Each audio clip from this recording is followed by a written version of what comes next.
Well, it is about summertime here in Ohio, and we're getting ready to outfit the truck for our traveling this summer. So we thought we'd do a video about the process that it takes for us to put the whole truck together with all the camping equipment, the tent, and all the gear that we have. Okay, let's start putting it together.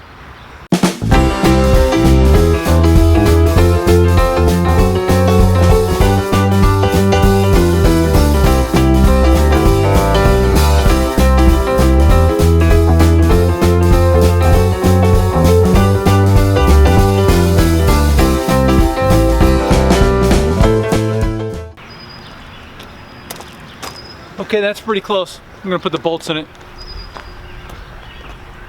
Well, if people are wondering how I bolt this down, the tent comes with this extruded piece of aluminum, and all I did was drill a hole through the bracket here, and just bolt it straight through the bracket. That's the bracket that holds the rack on the roof. I don't know if you can see that very well with the white top, but that's how it goes down. There's one there, and one in the front, and then of course two on the other side, just like that. Pretty straightforward. All right, now we got the tent on.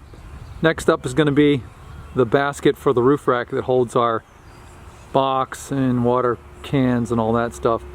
I made it modular so you could take it on and off, so you didn't have to drive around with the basket on all the time.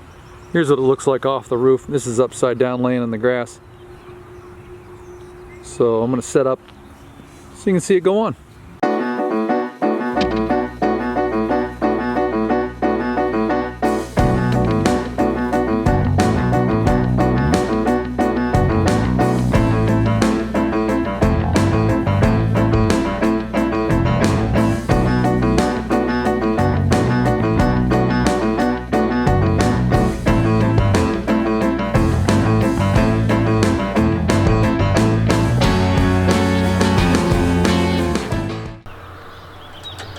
Okay, last bolt going in.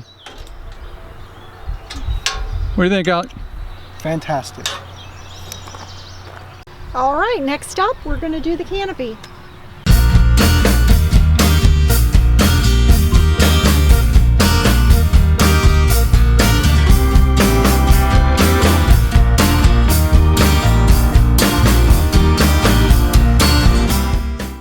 Next thing we want to do is put the drawer set in. But before we do that, we have to prepare a little bit. I made this drawer set so that you didn't have to take the back seats out, but we end up taking this small passenger seat out right here, the one on the, or I should say the small driver's side seat out, just because it gives Alec a little bit extra room to stack his gear in the back. We put a little platform where the seat base used to be, made it out of just a piece of wood. That way he can stack his camera gear and his computers and the stuff that he edits videos with right there. Just gives him a little bit of extra room in the back seat. But before we do that, the most important thing for us is to get this jack out of here, because once this drawer sets in here, you have no access to the jack. You can cut a hole in that drawer set in the side, but it's just easier to take the jack set out, store it up behind the seat, in behind the drawers, and leave it at that. First step, bottom. Just like all the FJs, pull the seat forward. Now these seats have covers on them. All you do to take the bottom seat out is to turn the wheel. Here, you can turn these by hand, or if they're real tight, you'll have to get a wrench like, oh, got that one. And I leave the hinge in because I use that to connect the wood to make the little platform that goes here. So just undo these.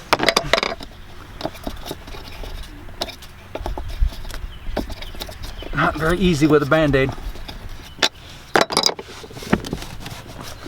Pull it out of the little notch there, and out the seat bottom comes. The next harder one is going to be the seat back. You have to take the seat back apart to undo the bolts in the back, and we'll show you that from the back side. Well, I was wrong. We're going to do it from the inside. First step, take the headrest out. And like I said, these seats have seat covers on them. It's going to be a little more messing around to get this seat back out. And this seat cover unzips here, and it velcros at the bottom, and then it reveals the seat. There's a lot more messing around to get the seat out when there's a seat cover on it. Anyway, you get it, undo the Velcro. Oh boy.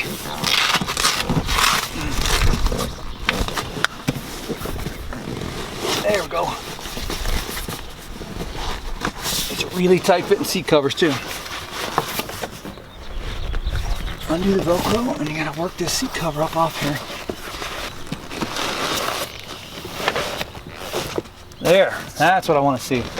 This is the violent part.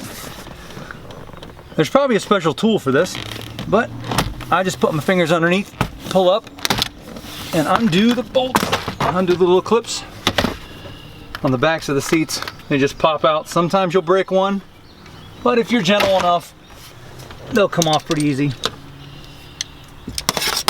Get your socket. Let's see, is this the right size? Nope.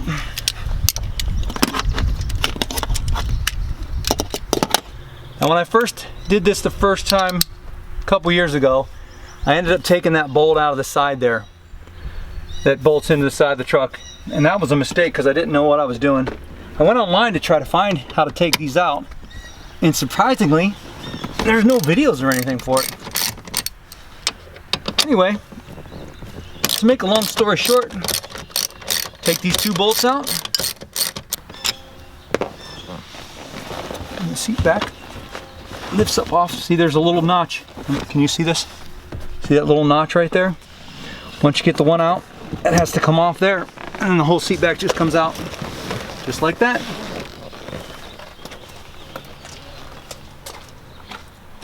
This is the platform, just made out of a piece of plywood. We're putting it in the spot where the bottom of the seat goes, in the back. So Alec will have a little platform to work off of. Pull the hinges up like this, and I just made this piece of wood to just screw in there. Okay, just a couple wood screws through the original hinges.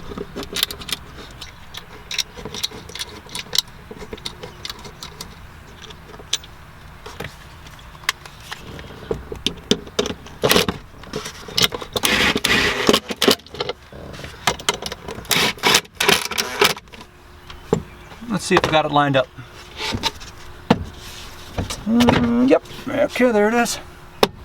So it just makes a decent platform. He holds his clothes here, and then he puts his computers on top of that, and has a nice workbench. Okay, next we're going to remove this angle piece of plastic back here. We remove it because it gets in the way of the wiring from the refrigerator.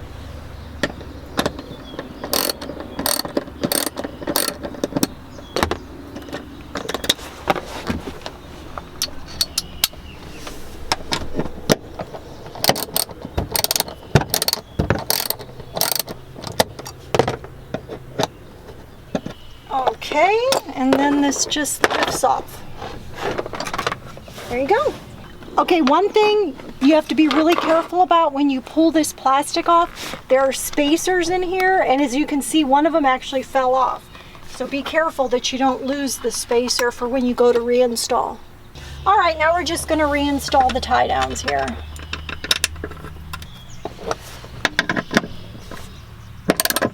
Look at that. That was pretty good just by hand.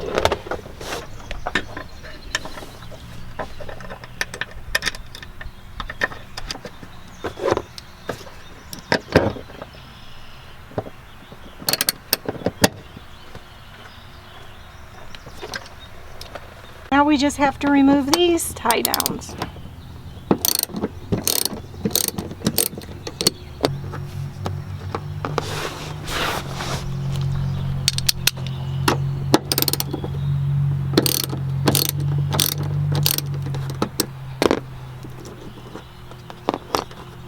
Okay. We removed the tie downs here so that we would be able to use the same holes to bolt down the drawer system. And here goes the drawer system. Okay, just sit on the bumper first. Alex, so just line your side up over there. Just set it down on the little curvy part. Come on. Move your arm. Just watch the side as it slides in. Slide it on back like that. And all we got to do is we're going to line up the holes where it bolts down. Here, let me get the bolts. The drawer system has 4 hold down points, 2 in the back here, where you took the original tie down points out of the floor, and 2 behind the seats, also original spots where those 2 tie downs we took out earlier were located. You saw Lori reinstall those. She put those back in so that we can take these turnbuckles and secure them over there. There's that one, and one under the fridge slider over here. I already put it in. I don't like to tighten these up a lot right now because I like to get the turnbuckles in. Let's go around and check those out. You get the idea back here. This is the original tie down point. That angle piece was taken out. Underneath that angle piece is where I hid the wiring for fridge. This is no, this is the fridge. This is the inverter that goes up here. So we just hook the tie down point here, this turnbuckle here. Loosen it on up. One on this side and one over there. Okay, let's put the drawers in.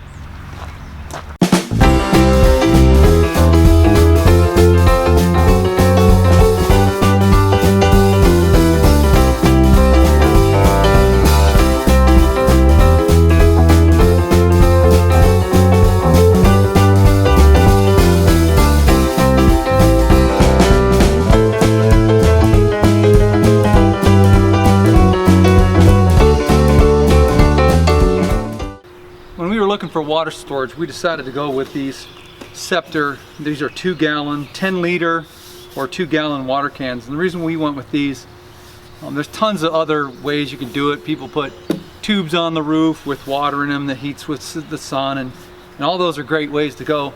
But these are just a little more portable, and we already had them. So they're only 2 gallons each, and we use 4 of them. So that's a lot of water. And what's nice about the 2-gallon compared to the 5-gallon is most people can carry these. Like my wife, there's no way she's going to carry a 5-gallon water can very far. And so with these, she can carry these a good distance without having to get too strained and hurt her shoulder. So, of course, they're empty right now, so they're going to just throw up here. This is what we usually do. I'll be up here, or Alec will be up here. And he'll just hand the can up to me, or I'll hand the can up to him, and he'll throw it up here. Do the same. We'll organize them like this. This is the one we use for the shower. It's got the nozzle in it. It doesn't matter which way you put them. We just make it so that they're all facing the opposite direction so the nozzles don't hit each other. Then I use 2 straps per can.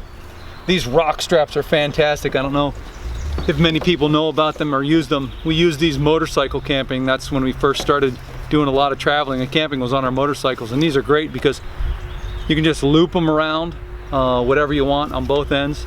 They're quick release, and this is a rubber bungee cord, and I've had these for, man, it's got to be at least 8 years, I'm gonna guess. And I mean, the rubber is still fantastic on them, so they last a long time. So if you're looking for a great strap to use for tying stuff down, these rock straps are awesome. But anyway, just loop it around the outside of the rack here, then through the cans. Give it an old snap there, and then pull it tight. Holds the cans down really, really nicely, just like that. I put 2 on these cans, 2 on these, that way in case anything failed, like one of the straps would fail somehow, at least you still have 1 can or 1 strap holding the cans down. They won't fly off the roof. Rooftop storage box. Just took a guy had a aluminum toolbox or parts box, I think this was. I took and welded the ends on it and made it into this rooftop storage box. So let's put it up there. It's got all the hardware inside, so if you're wondering what all that racket is. All I do is just bolt it down to the rack. I hope you enjoyed this video of us putting the truck together and outfitting it with all our gear. It was pretty good. Yep, we're ready for our next trip up to Lavendor.